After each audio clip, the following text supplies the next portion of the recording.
Hey guys and gals, Never here from Drake Main Game, and it's something on Twitter, the Gaming Drag. Today I'm coming back at you for a Let's Play episode of Far Beyond the World. And let's go ahead and jump right back in, shall we? Alarm chain, you are up, and let's go. The magistrate laughs. They are financial wizards. All they need to do is clap their paws and piles of money appear seemingly out of nowhere. Not exactly as simple as that, but your money will be safe with me. You have my word.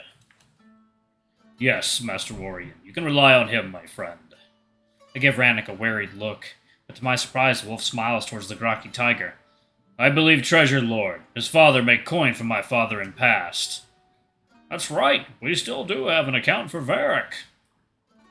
Now that you mention it. Oh, Lord Gracky, it's him, okay. That's right, we still do have an account for Varric.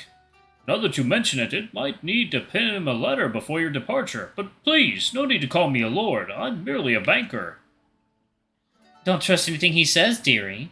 False modesty through and through. Lady Tryst finally swishes her paw tauntingly, causing the financier to frown. Now, really? Yours is one of the most powerful families in Avalon. You might not have landed titles, but your vaults eclipse those of many a kingdom. Landlords to the monarchies, I would call them. Bankers, not so much. She clicks her tongue impatiently, and I listen intently to their exchange, nibbling on various appetizers to distract myself from any potential drama.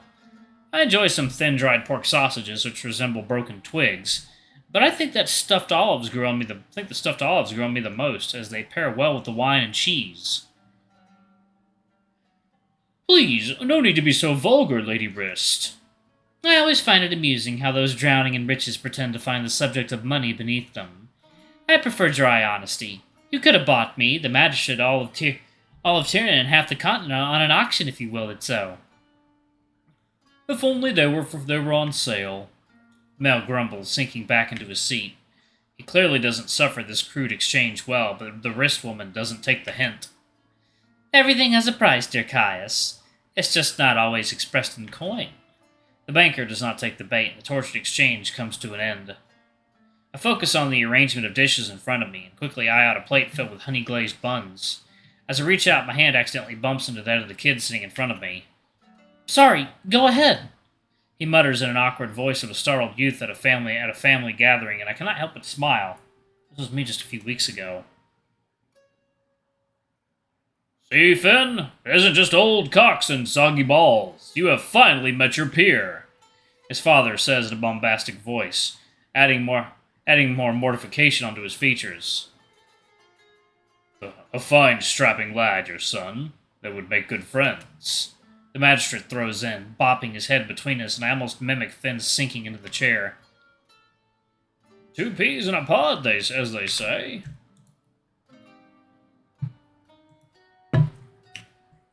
The scholar adds in, Once we mingle, we should give them a chance to get to know each other. That was my intention. The magistrate smiles widely. After dinner, we'll have entertainment in the garden. What fun! Lady Tryst takes a satisfied sip of wine.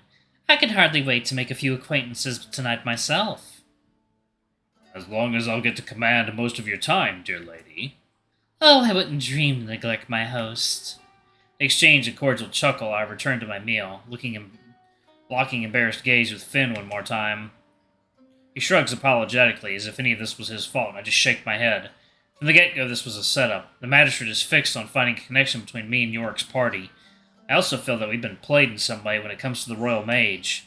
I think the magistrate used us to undermine Kane's mission here in some shape or form, but I honestly don't care. Free meal and bed don't come cheap. I have to admit, the food does seem more sophisticated, despite the fact most of what they serve is readily available back at the village. Well, aside of the saffron rolls. I don't know what saffron is, but it tastes and sounds expensive. As an awkward silence protracts over the room, eventually the magistrate breaks it by addressing the fancy male on the other side of the table. Claudius, is anything the matter? I hope you didn't take our earlier teasing to heart. What? Oh, no, it's not that. Then what is it, friend? You've barely spoken a word since that unfortunate exchange. And never mind him, your excellency. He's just grumpy because of some missing sheep. And the way he keeps babbling on about them, one would think I was lodged at a farm. Sheep. The magistrate blinks, while the handsome human looks around the table with clear hunger in his eyes. I would love some mutton. Do we have any? I'll make sure that we do, our host states sternly, looking towards the dough. Portia, go to the kitchen and prepare a lamb. We'll feed our guests well tonight. Right away, Your Excellency. The dough bops again, and she's gone behind one of the side doors. Although reminiscent of the bunnies at the feast, their relationship seems to be built on respect. What a gracious host you are, Your Excellency. Well, I can't have you travel all the way to the king and complain at your poor reception here, now can I? Speaking of reception, I can't help but notice that it's getting grander and grander. Our company grew significantly while we took the air. Perhaps an introduction would be in order. Indeed. The magistrate nods, looking towards us and extending his paw. This is Lord Rannoch of Tiernan. He has come in a diplomatic character. While Lord Kane here, if you'd believe it, is a much less welcome sight than the wolf. Thank you, Neil. Water time. Alright, guys and gals, we are back. Let's jump back in, shall we? Oh? How so? He's here to oversee our dear magistrate because the king thinks he's being very naughty when no one's looking. Lady Wrist purrs teasingly, much to the Jarl's amusement. Pilfer the imperial coffers, huh? Of course not. The magistrate scoffs, causing the human to flash his brows. Well, even if you did, I'd say it's a mighty overreaction. It's not like the Tygon's penniless. Are you suggesting that corruption should be overlooked just because a purse is big enough to bear it? Dear me, the sheer impertinence. Excuse me? You shan't be excused. You are accusing our host of lining up his pockets at his very own dinner table. Had this been a century past, you'd been whipped through the streets. Lady Wrist pipes in between shallow sips of her wine, causing the mage to wince. It's not like that. How else would you put it? I'm merely here to... What about the young lad? The Jarl cuts the argument off, looking at me with clear curiosity and I nearly blush. I haven't heard much about him yet. Even his intensive stare feels as if he's undressing me with his eyes. Or I'm just that pent up. God only knows. He's in Lord Rannoch's service, repaying a debt for a life saved. How interesting and noble. A debt is a debt. True men respect that. I've always said that paying one's dues is a mark of a principled character. An unsurprising stance for a banker. Again, Lady Wrist pitches in, but the Jarl ignores her. And yet, I could agree more. Rules are there to be abided. Only people of weak character try to weasel their way out of an obligation. I would love to hear the details of this story. Not much say. Human hurt. I help. Now he helps me. Rannoch speaks up, looking at me with worry, and I give him an encouraging smile. His speech, although received well by most, seemed to have amused Lady Wrist, who chuckles softly. How quaint. He does try, bless him. Tigery is not the easiest of tongues. I should know. It took me a few decades to master it. The Jarl comes to my wolf's defense.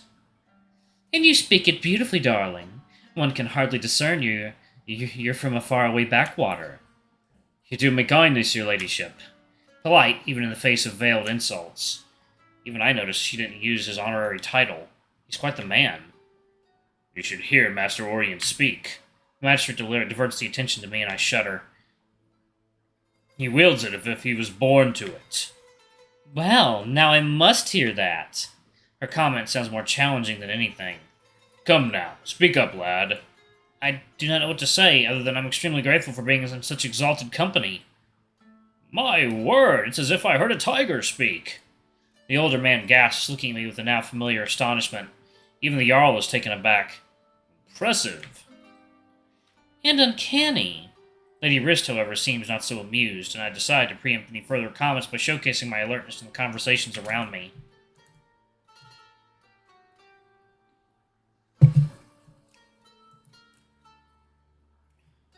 I take it as a compliment, my lady. Is the Mog Bay far? This takes the female by surprise, but she forces a prompt reply. 300 miles, 4. I don't know, darling. It's awfully far. We've been stopping every few days. I've departed shortly after the equinox. I assume she meant the autumn one, which would mean late September. So, 5 months on the road? Oh, no, love. I wintered in the capital. She laughs it off awkwardly. But the rest of that time I've been cramped in the coach. That's as much as I can tell you, boy. That's awfully far. I muster some awe into my words, which seems to flatter the female. It is, but I haven't walked the distance, which is something I expect you did. Sitting comfortably in a coach is hardly something worth bragging about. You and Count must be awfully close for you to waste so much time and energy to get his daughter's enlightenment. Lord Gracky pitches in, quickly souring the mood. I wouldn't know, dear lord. I'm not a banker. I don't quantify my relations through profits made.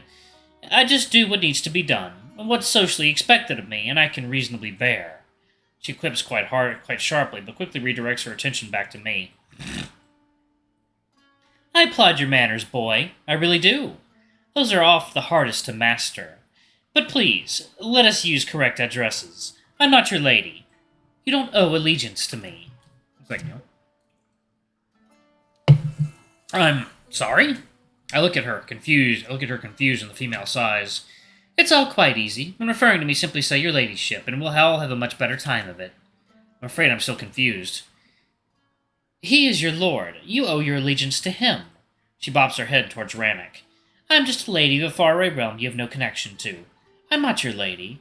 I'm her ladyship. Do you understand? I nod reluctantly.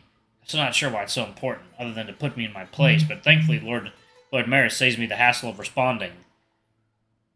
Why does it matter? Why are we wasting time on linguistics? Quite right. It's a feast, not a court hearing. His wife giggles, hushing the mayor down. Indeed. Seeing this, Lady Wrist nods, placing a thin slice of some pastry onto her plate. This is marvelous. Bravo to the cook. She moans in an almost obscene fashion after taking a forkful, drawing attention of the gathered. I can't remember the last time I had such masterful fillow. I must agree. Perfect ratio of pastry and filling. Very moist. I'm glad you are enjoying it. Alright, I'm going to go ahead and pause it right there. Thank you all so much for watching. Don't forget to like, comment, subscribe, ring that notification bell, and check out our Patreon if you can. It always helps. Anyway, I love you all, and I'll see y'all in the next video. Bye-bye!